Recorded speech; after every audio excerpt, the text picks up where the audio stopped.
right, continuing on to International Week of the Deaf. Join us right here live on The Splash from a local organization established in 1981, DEAF C.A.N, Community Advocacy Network. It's a nonprofit providing a wide range of services to deaf and hard of hearing individuals in southeastern Michigan, supporting their needs through advocacy, communication, and leadership. So with us right here live on The Splash, case manager and advocate for DEAF C.A.N, we have Kyah joining us. And just for our listeners on 89.3 Lakes FM, she is actually using an ASL interpreter to kind of translate some of our communication right now. So you may experience a slight delay. But how you doing, Kyah? Thank you for joining us today.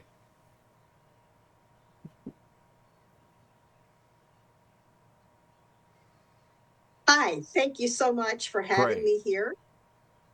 I'm so excited for this interview.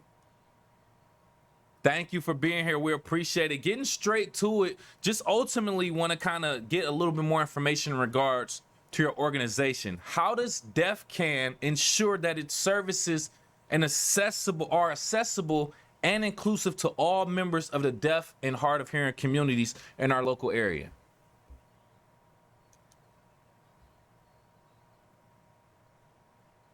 So our agency makes sure that our services are accessible and inclusive for all the members of the community.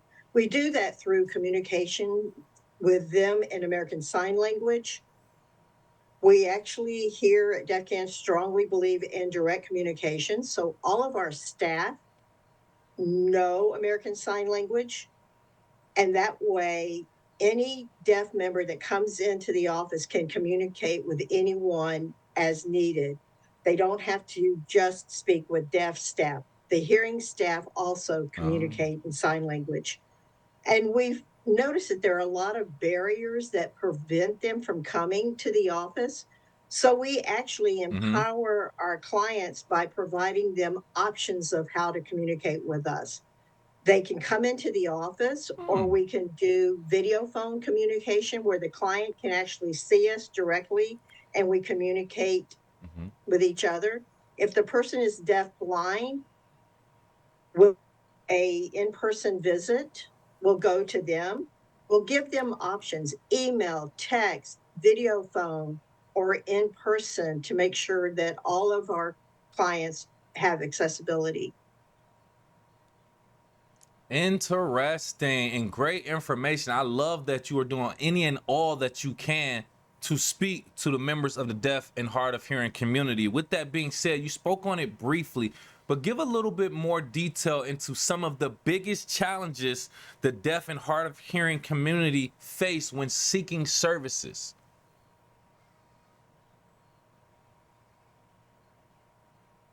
Yes. So the biggest challenge that our deaf and hard of hearing and deaf blind community faces is when they're in search of services through other programs. Sometimes a social worker doesn't have awareness of their language or resources that would fit their needs. So it's very easy for the social worker, even though they're doing their best, they can misunderstand things because of cultural differences. And so they're not always providing the right, accurate resources. That's where we step in, because we have the cultural understanding and the ability to provide the right resources to the community. Interesting. Okay. Well, with us right here live on The Splash from the DEAF C.A.N, Deaf Community Advocacy Network, we have Kyah, case manager and advocate, as we are speaking on International Week of the Deaf and how this organization actually helps individuals who are blind and deaf and hard of hearing in our local community, and we appreciate that. Now, in your position as case manager and advocate, what are some of the most impactful success stories that you've witnessed with your time in the organization?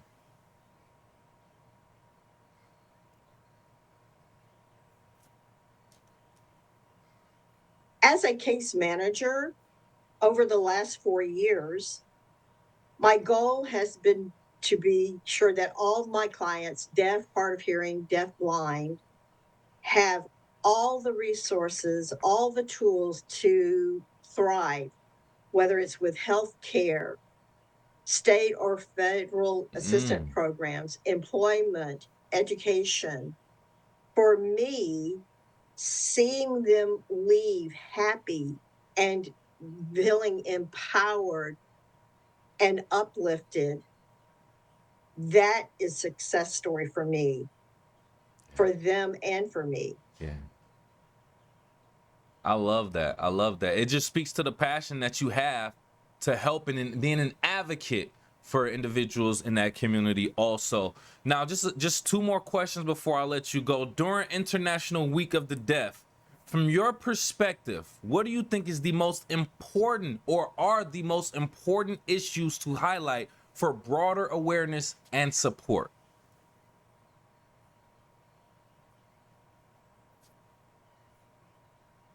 So it's really important that not just here in America, but all over the world, that all deaf people have access to just a variety of accesses. I want to mention that the American Sign Language is not the only sign language used. There are over 300 different sign languages around the world. Wow.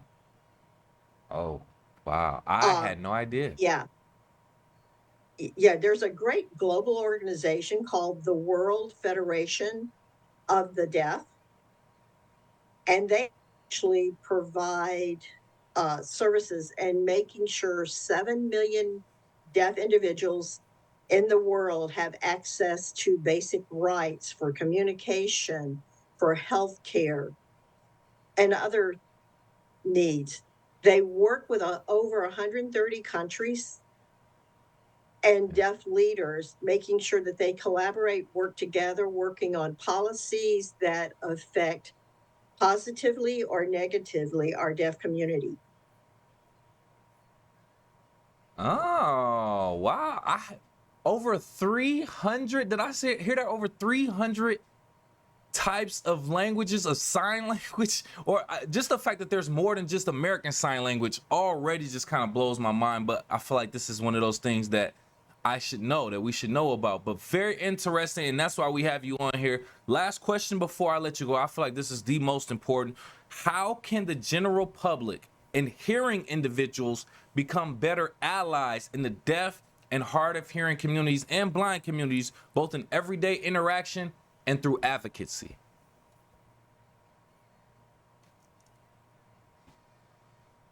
Great question. For the hearing population, they can become better advocates by learning basic sign language and Mm. also different methods of communication, writing, uh, or asking the deaf person how they would like to be communicated with. There's personal preferences for communication. I would also encourage the general public, if you know someone or if you know of a local deaf event, go and support that event. That's the best way to learn, is by getting involved in the community. I like that. And it makes sense. It makes sense. Just get to know them a little bit, see how they like to communicate, and just make them a little bit more comfortable and try to have common ground and understanding. Thank you again so much for your time. We appreciate you and your organization, everything you do in the community. Once again, from the Deaf Community Advocacy Network, also known as DEAF C.A.N, we have case manager and advocate Kyah and her ASL interpreter Barbara Henson. Thank you for your time.